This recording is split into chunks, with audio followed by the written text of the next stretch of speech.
All right, thank you so much. 3 o'clock, we're back. So what have we learned? What are the lessons we've learned from the major turbulences these past few years in tourism? Plenty, I'm sure, but what's in store for us from this learning? The next session tackled just that. And the session is called No Risk, No Trouble, Lesson Learned on Resilience and Crisis-Proofing European Destinations. I welcome our moderator. This will be Matthias Bayer at Mascontour. He will guide you throughout this session. Thank you, and welcome, Matthias. Thank you, Willy, for the nice introduction. Thanks, Willy. Yeah, ladies and gentlemen, good afternoon and a very warm welcome also from my side to our panel on risk management and crisis management. Well, if you look at ITB, there is this artificial intelligence topic that might be one of the highlights of this ITB, and this with good reasons, because it promises, first of all, progress. It stands also for innovation.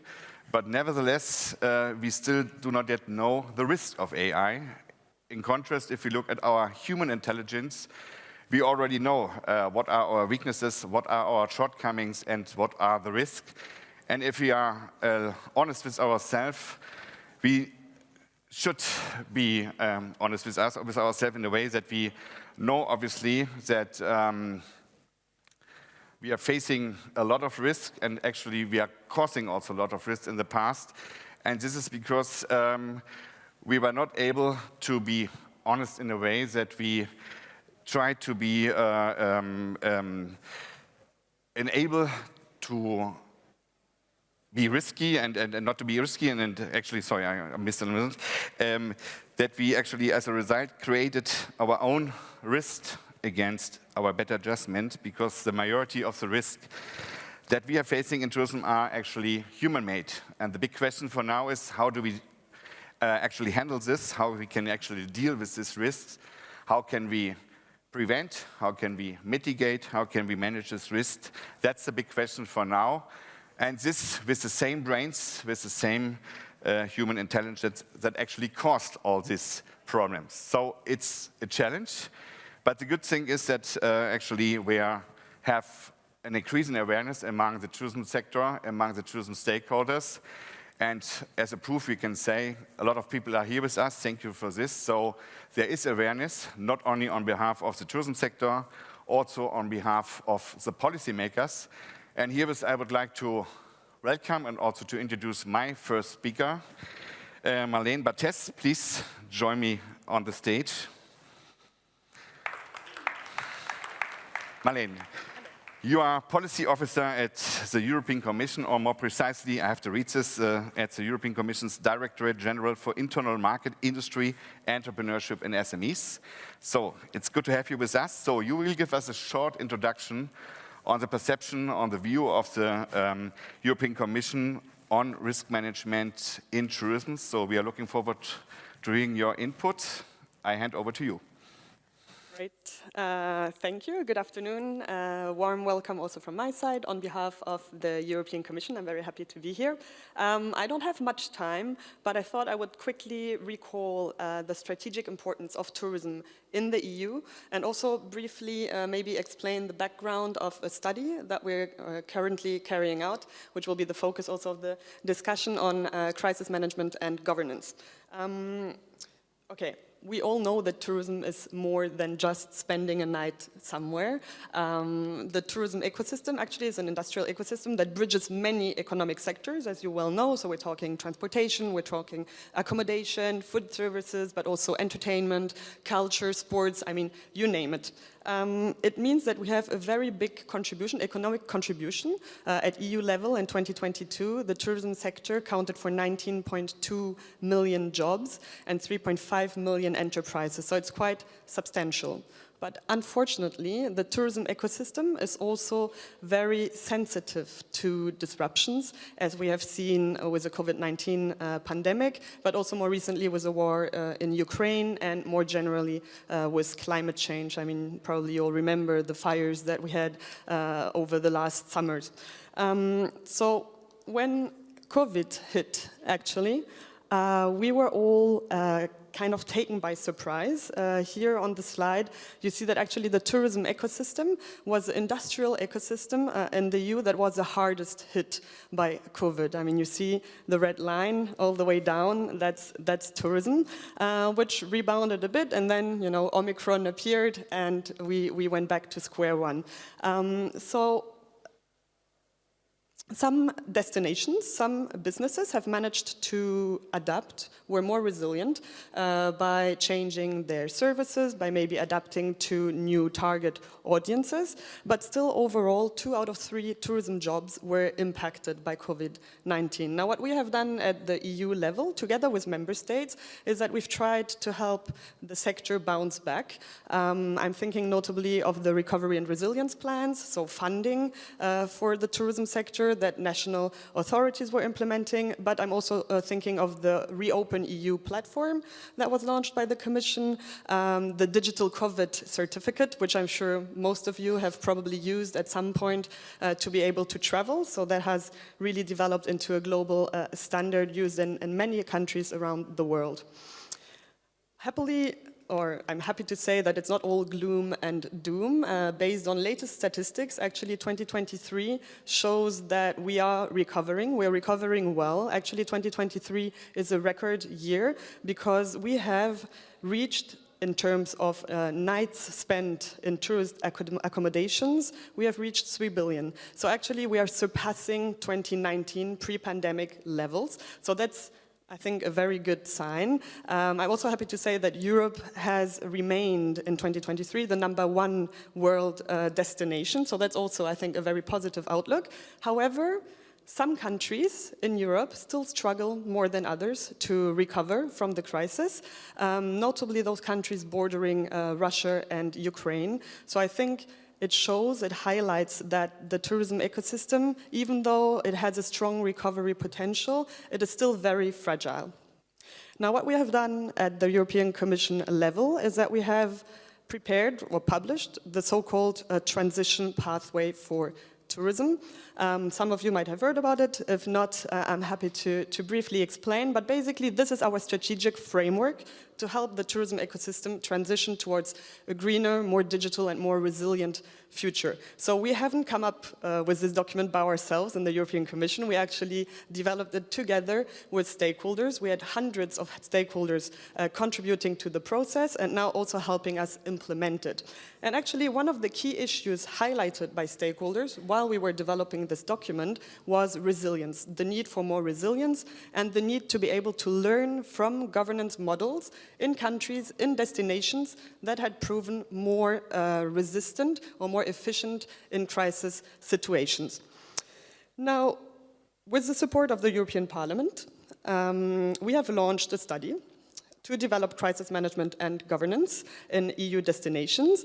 The speakers after me will actually explain this much better with concrete examples, but maybe one thing that I wanted to highlight, one key learning that we've seen from this study is that destinations, and in particular destination management organizations, are very eager to learn from each other, to exchange and to cooperate to build up capacities. So this is why we have also now, actually just today, I think, launched a new project which is called Sustainable EU Tourism. This is also targeting destinations, and a bit similar to the study that I just mentioned on crisis management and resilience, this one goes a bit beyond. So it's not only about crisis management, it's about sustainable and resilient destinations. And what we aim to do with this project is to map the main challenges that destinations in Europe are facing, to put them together, or based on this mapping, gather best practices, create a peer-to-peer learning mechanism, so putting institutions together, destinations together, and also carry out a big communication campaign to help you address tourists and tourist behaviors. So if you're a destination management organization, I would encourage you to scan this code, be part of it, be part of the project. It's free, and it will help us help the sector transition. And with this, I hand over to you. Thank you.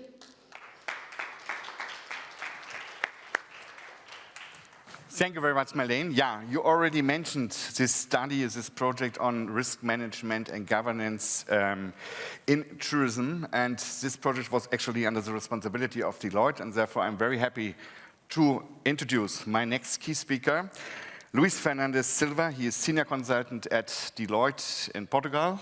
Thanks for joining us. We are happy that you are with us. So you will give us some more details on this study, on this project, and give us some background information, some insights, and you will also share with us some first findings. So we are really looking forward what you are sharing with us, especially when it comes to the findings. The floor is yours. Thank you very much. It is my pleasure to be here today to talk to you about this really important project that Deloitte was commissioned by ISMEA to do, which is called Crisis Management and Governance in Tourism, and whose main objective is to really strengthen the EU tourism ecosystem sector to make it more resilient and better prepared to manage future crises. With this project, we had 3 specific objectives. The first one is to recommend changes to structures. The second one, to support tourism resilience governance at various levels. And finally, to work with destinations so that they can assess their risk profile, so that they can identify possible weaknesses, and also so that they can draft an action plan for improvement.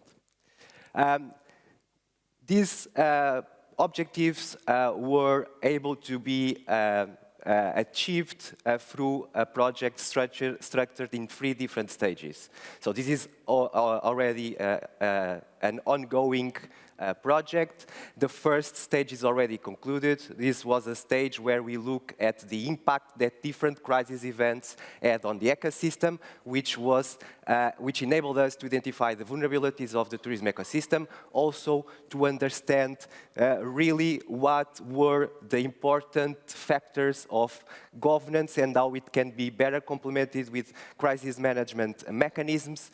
And with this, we were able to develop guidance and collaboration materials that enable us to go to the second stage, the one that we are right now, where we are supporting destinations and also sectors to improve their governance.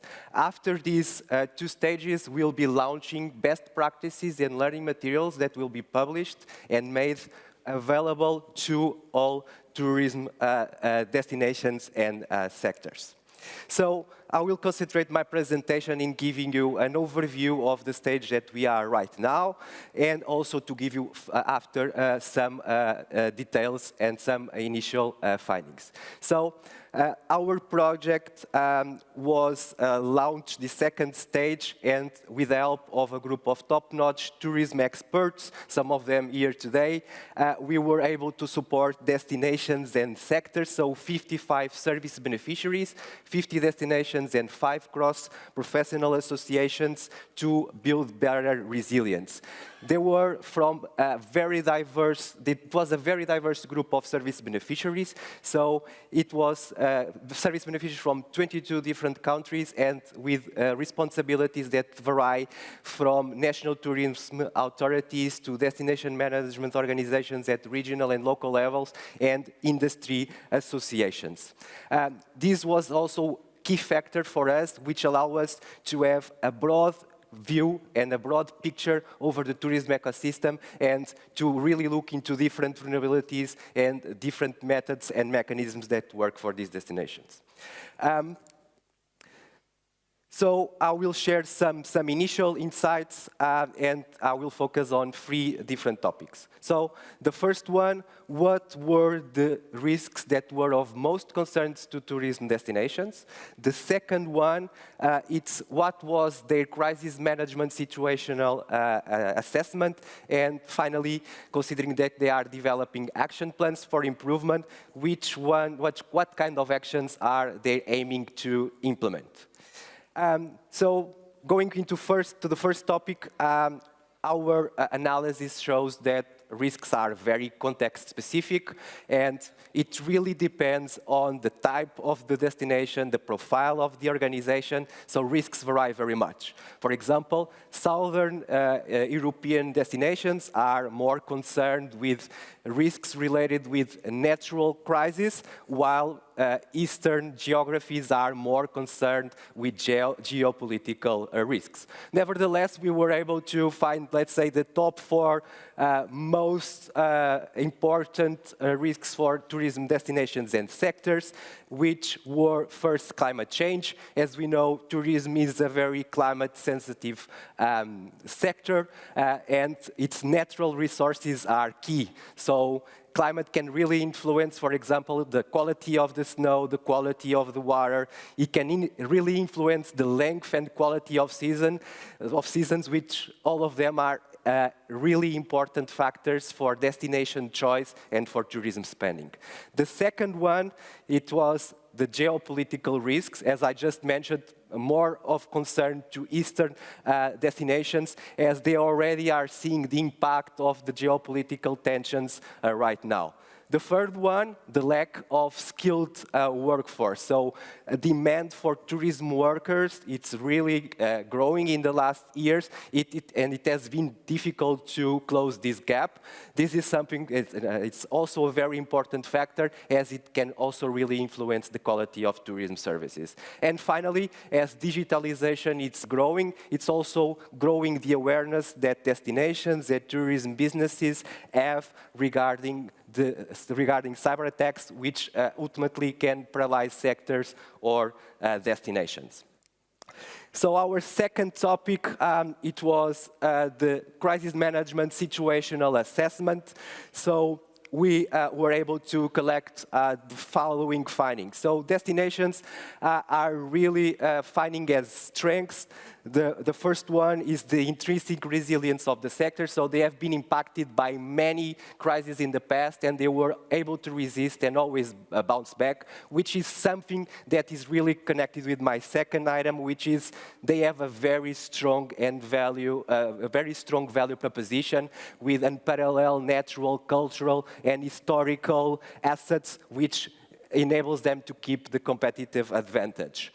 As weaknesses, we have identified the low maturity of the sector in crisis management, as well as the limited capacity to invest in resilience and crisis management building. And we can see this is most noticeable in the destination management side from the regional and the local levels, and on the business side in small and medium enterprises, which both together are the backbone of the tourism ecosystem. So it's really important to enable and to capacitate these organizations.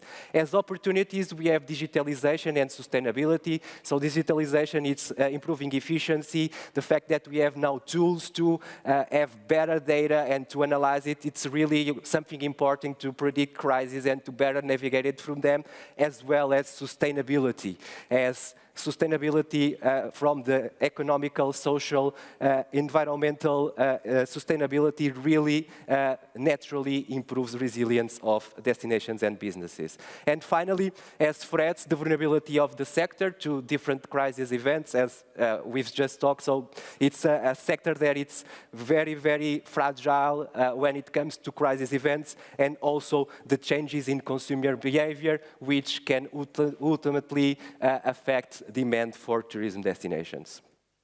To finalize the third topic, so we have looked into what kind of initiatives destinations are aiming to implement, and there are 4 that are transversal amongst them. So the first, crisis management plans and guidelines for the tourism ecosystem, and training materials. This is also connected with my previous comment regarding the maturity of destinations. So most of them did not have crisis management plans, or with the learnings that they are getting now with the program, they wanted to update it, and also to share this knowledge amongst its ecosystem, something like the train the trainer, which is something that we are very happy to see destinations and sectors wanted to do. Twinning opportunities is something that we also see that wanted to be leveraged. It's very important to share experience, to work together, to build better resilience. And finally, the focus of the work that destinations are doing and what they really also want to change is to strengthen their governance and to create coordination structures that are more aligned, identifying different stakeholders, not only inside the ecosystem, but also outside the ecosystem organizations that they will have to manage with when crises happen. So thank you very much. We are concluding our project in the following months, and we will be launching learning materials and best practices that will leverage what we'll learn with this project, and that will be publicly available for every destination to use, and that we hope that they can really build capacity so that they can prepare, manage, and resist future crisis events. All right, thank you, Luis, for your great presentation. I don't know what you think, but I think there were many very interesting findings that give us food for thought, I would say, that needs to be discussed further and deepened, and that's what I would like to do now with my dear four panelists that I also want to welcome and first of all introduce to our audience. And let me start with you, Anna, Dr. Anna Tripkovic-Markovic, Director of the National Tourism Organization of Montenegro. A very warm welcome. And with us is also Barbara Weizsäcker, Secretary General of the European Exhibition Industry Alliance. Also a warm welcome to you. And next to you, we have Kristina Kete, Head of International Cooperation Department of the Croatian National Tourist Board. And last but not least, Annette Seidel. She is Senior Tourism Consultant, belongs to the Mascon Tour team. We were actually responsible for 12 out of these 50 destinations that has been assessed. And Annette was one of our key consultants that worked with some destinations. Well, a warm welcome. I'm happy to have you with you and to have heard some interesting findings that we have to discuss. And I would like to start with our two destinations, Montenegro and Croatia. So Anna and Kristina, both of you participated in the presented advisory projects. So my first question would be, what were the primary reasons for you? Why did you participate in this assistance service packages, and what main risks have you identified for tourism in your respective destination in this context?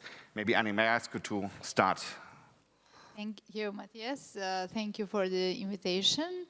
And thank you for the opportunity to present our results that I find very fruitful. Regarding the main reasons why we decide to participate in this project, I would say there are two main groups of the reasons. First, Montenegro is a country that is highly dependent on tourism. Tourism is our main industry, and it is 25% of our GDP. So basically, when we heard about this project, it was just jumping in. And the second, also Montenegro is a very small country. We have less than 700,000 inhabitants and around 13,000 square kilometers in size. So we are one of the 9 small European countries, which makes us especially sensitive to crisis. But at the same time, I must say there are some advantages. We are flexible, and we plan in the future to use this very much.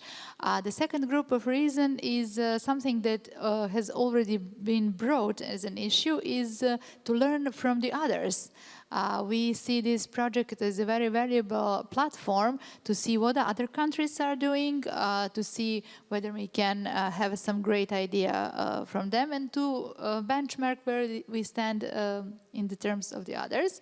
Regarding the main risks that we already identified in the very, very good workshop we had in Podgorica, our capital, basically some of them were covered in a previous presentation, which is good, we targeted, but also there are some more. First, there are natural catastrophes. Connected to that is, of course, over-tourism, because the catastrophes are switching patterns in which tourists are coming. Then there are technological issues. In your first statement, you were talking about the AI and the impact on a human resource, which is a huge challenge. For Montenegro, also very important infrastructure challenges, transportation challenges and stuff like this. Of course, health risk, no need to explain this after COVID. And security concerns, the cyber security was also mentioned, but of course any other kind. And what was not mentioned before, but we raised it in our workshop, are economic and financial crisis, because we see how financial power is going down and tourism become more price sensitive. So I guess that some of this will be included in the final report, and then we will have a good outcome in the end. Thank you. Okay, thank you much. Thank you very much, Anna. Christina, let's move from Montenegro to Croatia. You belong to the same region, so if you hear what Montenegro are facing for risk, are there similar risks in Croatia, or are they very different? Sure. It's frequently mentioned also here, the COVID pandemic has changed the way how we perceive business, and we can see it how it happens in the tourism industry. What this period has emphasized is that we have to find new ways to find solutions and to adapt quickly. And this was more important than it was ever before. Croatia has successfully navigated these challenges by reaching pre-pandemic tourist numbers in 2023, and we are very happy about it. But what this crisis has taught us, like many other destinations, is to see how important it is to prepare for and respond to and recover from various crises. So we are trying to find new ways to build our resilience and improve our crisis management systems. And moreover, we aim to identify strategies to maximize opportunities, minimize weaknesses, and address potential threats to tourism in Croatia. And this is why we have applied to this project. So as we applied to this project to make a fair risk assessment for the tourism sector in Croatia, several key risks were identified for tourism in Croatia, and these key risks include climate change impacts, of course, then the vulnerability to natural disasters, labor force shortages, as it was mentioned before, and economic vulnerability due to over-reliance on tourism. For each of these risks during the project, mitigation measures have been proposed, which would be included in our action plan. During the project, labor force shortages were identified with highest risk level, which is highly probable due to its current significance as an ongoing issue. As tourism remains one of the key economic sectors in Croatia, it is important to develop strategies to attract and retain qualified professionals to ensure the sustainability and competitiveness of the sector. And this may involve investing in education and training in tourism, promoting professional development, improving working conditions, attracting foreign workers in tourism, just to name a few of the key actions identified for this risk. Mm-hmm. Yeah, thank you, Christina. So if we compare both countries, Montenegro and Croatia, there are similarities, and I think also overlappings to the findings that Luis presented us. Christina, you already mentioned the corona pandemic. I mean, I think everybody will agree if I say that we had to recognize that we are much more vulnerable as we had thought before, and this is true for our sector, the tourism sector. But it's also true for the exhibition industry. So Barbara, you are representing here the exhibition industry. Do you have the impression that something has changed after the terrible corona crisis in terms of, let's say, dealing with possible risks, or it is more about getting back to the normality and as quickly as possible? So how is your impression of the exhibition industry as a reaction on this big crisis that we faced?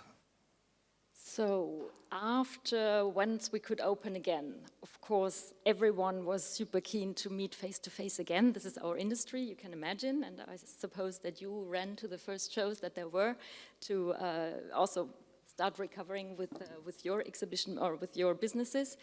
We were carefully first, but we are the face-to-face industry. So that brought about a lot of let's say, visitors and exhibitors coming back, but the behavior has changed, and that's interesting.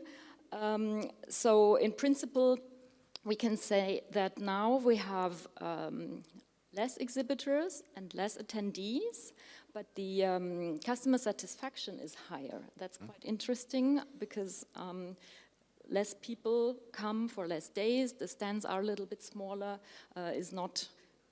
in some halls we still see gigantic presentations, but in principle this has changed a little bit. But the ones who are there are really interested in making business, be it in the tourism sector or in a machinery tool show or whatever other sector there is. And the buying and decision power of the ones who attend is higher. This means that the satisfaction, but also the orders or the business made is higher. I'd like to stress that this year we will have really a record year, even with higher numbers than in 2019. We expected in the beginning to take much longer to recover, honestly. But that's really good. Of course, there was a new external shock that also with the inflation and the energy costs, etc., war in Ukraine. But I think overall there is a higher awareness of, everyone was saying, vulnerability. And we take a lot of action to prepare better. I'd like to stress one little item again, because we are here for the business part of the tourism, in fact. And with the venues that we operate, like this one, for example, we are also part of crisis response whenever it's needed. For example, we all know we hosted vaccination centers, COVID hospitals, etc. So whenever there is a public need, the venues, the exhibition industry is also there to help. The action that we take to prepare better, in fact, as I'm speaking for an association on European level, are a little bit more political perhaps than what you are doing on the ground, but of course our members are on the ground, so we really try to help on the local level, then on associations level that can be national, also with administration and policy level, and also in general with the relations to the public. And I need to say that the transition pathway and also the resilience advisory helped us a lot to, on our level, more on the policy level, to focus on our key points and really make it clear what we can do on the association level. I'd like to have a quick little comment also on the destinations. The two that are here on the stage, you are really very much focused on the leisure tourism, maybe mainly summer tourism. Our business, which is not only exhibitions, always conferences, this is the conference track at the show, is less seasonal, and it can help also diversify in all kinds of destinations. It doesn't have to be the huge venues in the big cities always. It can be everywhere to attract more of the business travelers who are less dependent on the seasonality. All right, thank you, Barbara. Well, so far we looked at some, let's say, case studies, some concrete examples, but now let's move and look a little bit more on the broader picture. Annette, I already mentioned you have worked with several destinations, and let me ask you, based on these experiences, also from your, let's say, external perspective as an expert, how do you assess first the general awareness among the stakeholders with regard to risk prevention and crisis management, and second, how do you assess the technical knowledge and the skills? Are the stakeholders able to deal with these risks and are able to find solutions? So what was your impression during your work with several destinations? Thanks very much for your question, Matthias. And looking back to the destination I was consulting, I would say the awareness of the destinations depends very much if they already had to deal with crisis or not beyond COVID, because everybody, of course, had to deal with COVID. And if they overcome or dealt or worked quite well with the crisis, they are much more sensitized. So if they had crisis, they were sensitized even if they had not that massive and major crisis, such, for example, the flood in the Ahrtal. Ahrtal or Ahr Valley was one of our partners, our service beneficiaries. And of course, the actors in the tourism sector necessarily had to deal with the crisis which came up, and the management was quite looking to the future and really try to cope with it.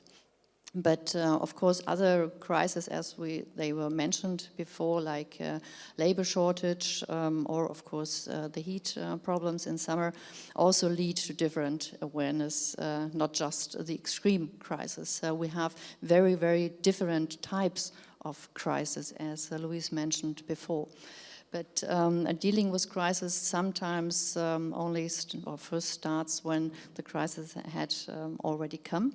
And it's a problem that the looking forward or being prepared to really look at advance is a leakage somehow. So you start dealing or concerning with crisis when they are already done there. Coming to your second part of the question concerning the technical knowledge, I would say it's very different if whether the destinations are quite developed or very established destinations. So if they have maybe very good structures, tourism structures, when they have good structures, they are quite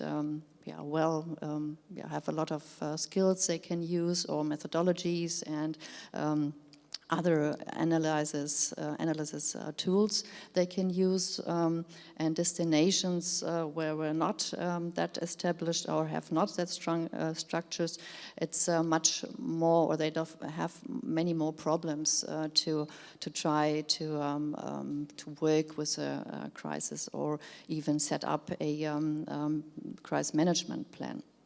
But the good thing is, as we were learned in our program, is that the less experienced, they can learn from each other. So as you were mentioned before, the exchange of experiences is one of the main outcome, I would say, beyond, of course, all these other things Louise was a little bit mentioned before. The experience among those destinations is very, very important. And but overall, of course, the knowledge about the crisis is not that well developed so far. So we really have to work on it, keep on working on it. Yeah, thank you, Annette, for this observation. So I think, as a result, we can say there's room for improvement in terms of skills development, but maybe also in terms of awareness, especially for those that are not really affected so far from such crises, because I think it's overall about, first of all, about risk prevention, and that needs obviously a little bit awareness, and you can't wait until you have a real crisis and then try to manage this. So I think we should need to take this with us and see how we can actually improve this, especially also what you mentioned, the networking and the collaboration and the exchange between different destinations. So coming back to our two destinations, Montenegro and Croatia, knowing and let's say being aware of the results of the analysis that you made of the risks for tourism in your destinations. So what do they mean for the future in dealing with risk prevention? So do you have any changes in mind? Are there essential measures that you want to take in account for the future, looking at the risks that you have shared with us? Maybe Christina, may you start with Croatia? Thank you. I'll start by saying that our strategic documents, along with funding opportunities such as national recovery and resilience plans, together with Croatian digital tourism, e-tourism, they provide a good foundation for destinations management and its development towards resilience and sustainability. But while these are essential, a comprehensive crisis plan has to be made. And the role of the destinations and all stakeholders in the destination before, during, and after the crisis to be included in this action plan. The detailed working materials, which was provided to us by Deloitte, along with the step-by-step preparation of crisis management plan, were highly valuable to us as a destination. And additionally, we would like to thank you, our assigned expert, Professor Tanja Mihalic, who worked with us along this project.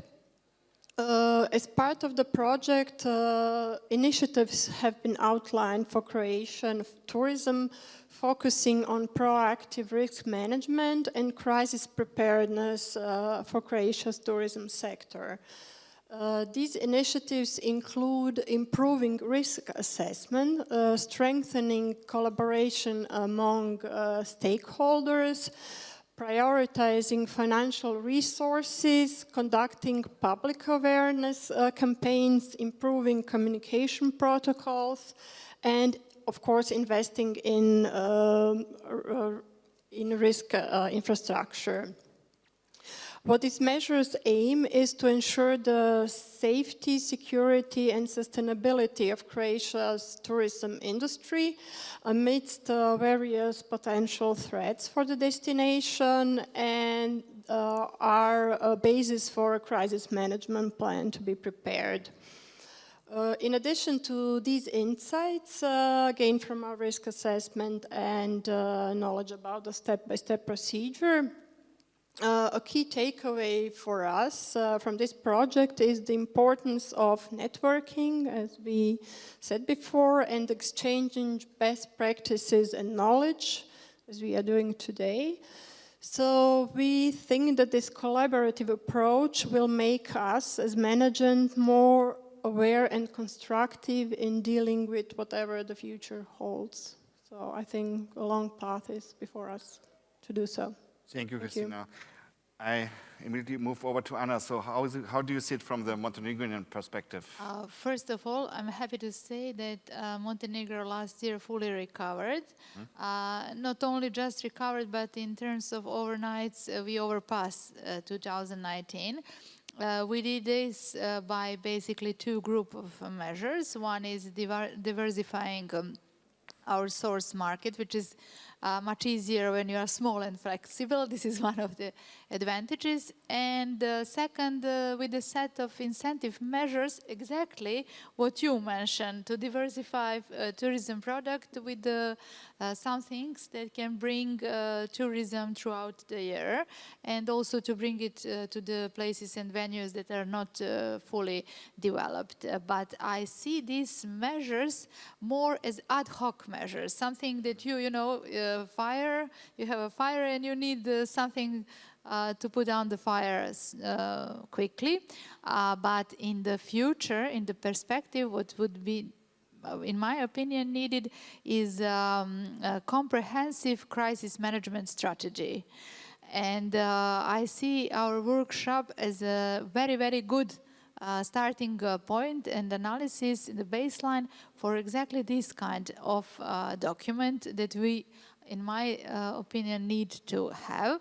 I can tell you and share with you some of the ideas for the future that were raised during the workshops, and that is increasing awareness and improving collaborations with institutions and tourism stakeholders. It seems obvious, but sometimes it doesn't work like that. Second is strengthening tourism-related stakeholders and educating them on the risk management, because we are all in them, as we saw at the first presentation from European Commission. Third is fostering participation of the local citizens and the NGO, which is also very important.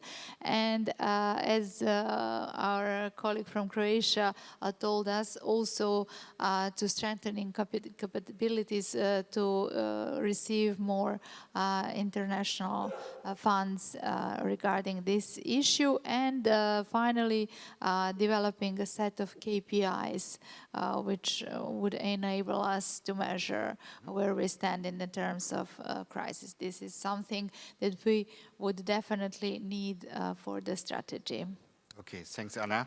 Yeah, looking again at the European exhibition industry, Barbara, you told us how did you come out from the corona pandemic, so let's look a little bit into the future and think about what would be, from your point of view, let's say a realistic scenario for effective crisis management in your sector. So what needs to happen in the future to better prepare for potential risks like a health risk or a pandemic or any other crisis? Yes, of course, we did the same SWOT analysis as everyone was doing, and I can tell you that on a very practical level, we have a lot of strengths identified already. That's good. So everything that is health, climate, security threats, etc. We have, of course, as we are working in these big infrastructures, we have very good measures and plans in place, and very often they are, of course, connected to the local authorities and all kind of disaster management, etc. So for all those, we are quite efficiently already organized. That's good. With economic shocks is different, because, of course, you cannot just respond somehow do some disaster management.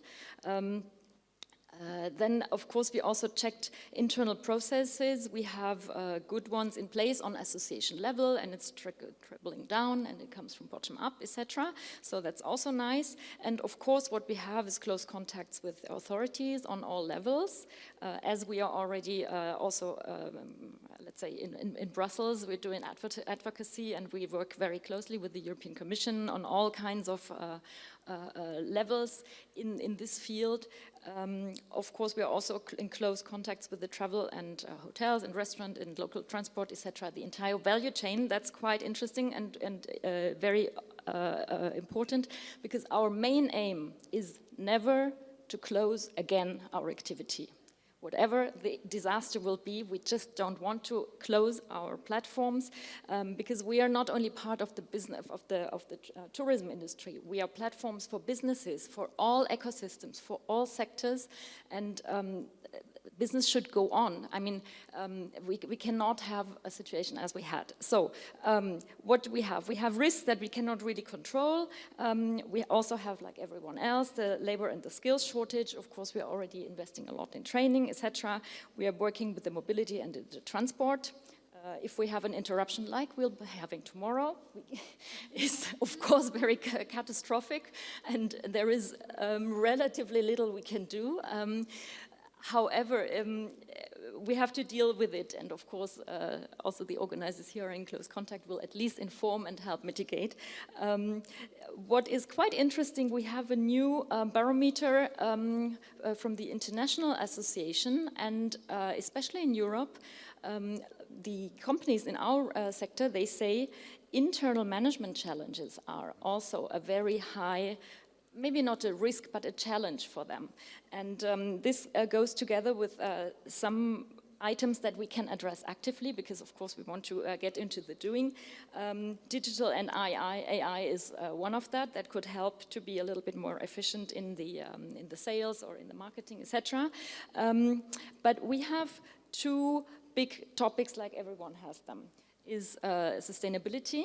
For that, we have already started a process, and this is why we can say we are really prepared.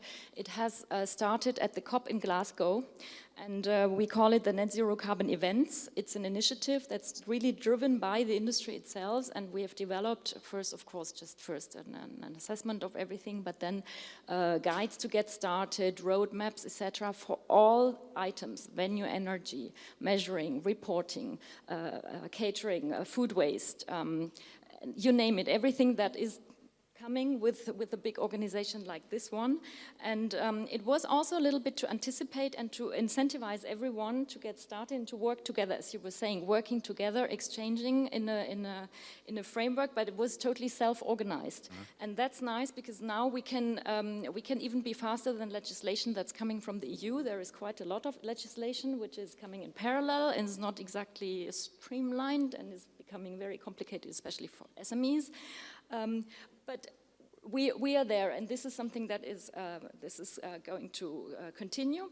And one item that is perhaps for the overall tourism not so important because the numbers are there, but for our sub-ecosystem of the business, events, and exhibitions, or more generally, everything that is business travel, there are no numbers. We are not existing as an industry in any official statistics, and that's something that really broke our neck when the pandemic hit. Because all industries that are listed, they get help, they don't get help, they're not necessary, we can close them, etc. We are not on the list. So this is something I'm really focusing on now, to have our statistics, a simple set of numbers, to be in national, local statistics on national level and on EU level, to make ourselves more visible and to have us represented somewhere in our double function. That is the tourism function, but is also the platform function for all the other sectors. And this is a very important thing for us. Is a little bit complicated because we are also an ecosystem that is very fragmented. With the value chain, you can see here lighting, rigging, catering, all kinds of things, tent building, all this is also not under the same NACE code, so it's really complicated, but this is something we really need to do. This is more on an advocacy level, but is a basis of being operable in a risk and even get help.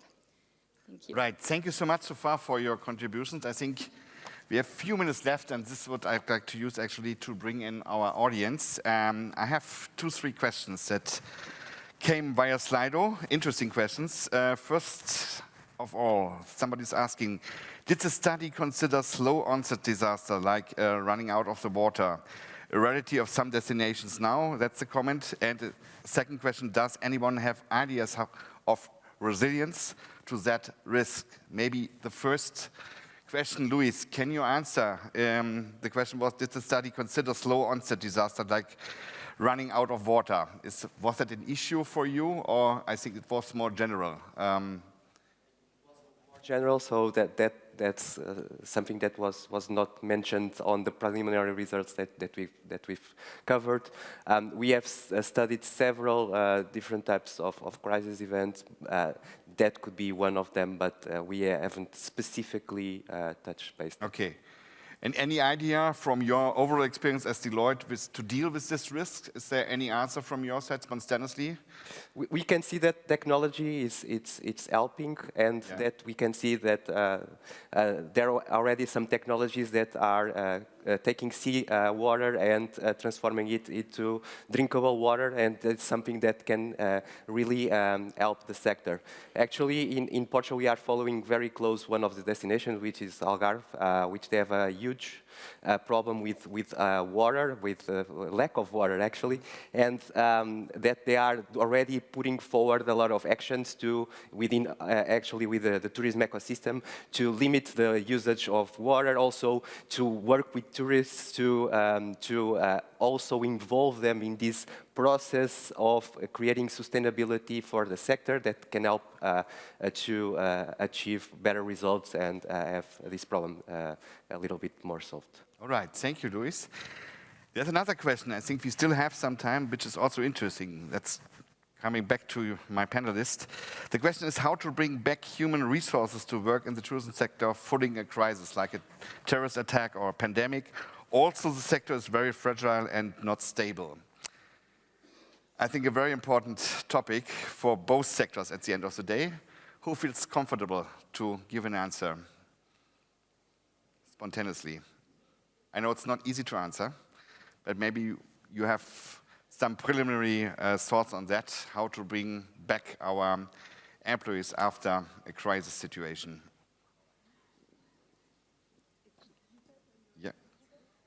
You go, Sergio. Okay, well, we've discussed it at length, really. It was very striking, in fact, and I think one weakness in this for the exhibition sector or conferences or events more in general is that there is very little education or studies that lead really to this career. Most of us who work in this sector just ended up by chance, getting into events somehow.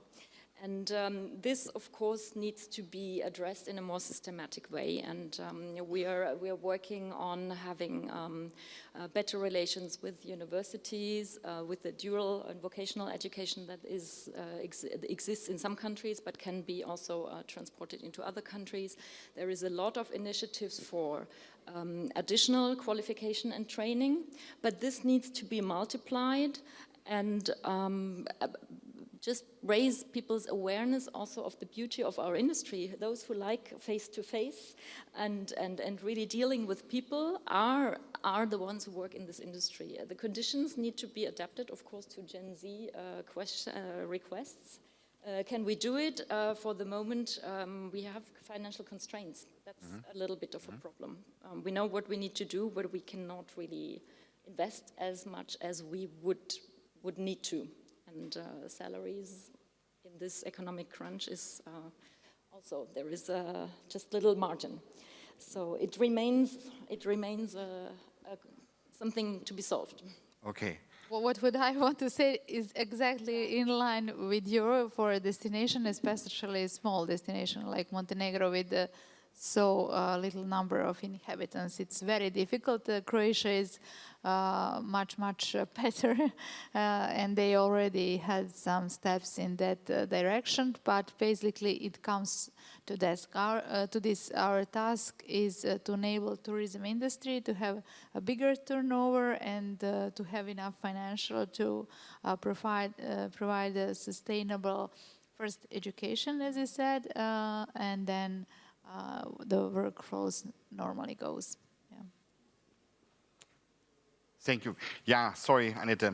But I have a very last question for you, but because we have to stop at this point. But Annette,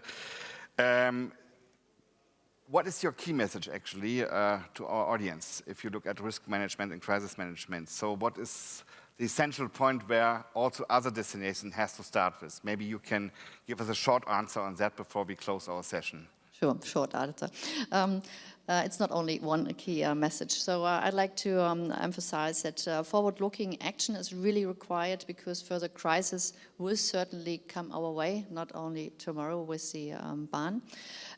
Doing nothing is more expensive in the long term than investing now because everybody is telling about or dealing with money and nobody really has money. But if you don't invest now, cost you much more. So you need to take the time, you need to take or to get the employers to look forward to have really good crisis management plans. And we think now is the time to start preparing a possible crisis because as I said, a crisis will come up and only then we are ready to react and minimize the impact of potential crisis. And of course, the sooner the better, and so we really have to start now. Otherwise, the time is just going. Thank you. Thank you, Annette, for this short comment. Well, I think we actually identified some interesting approaches how to deal with risk management. Of course, that's not the end of the discussion. I'm sure we will have other sessions on it in the next ITB, but for the moment, we have to stop.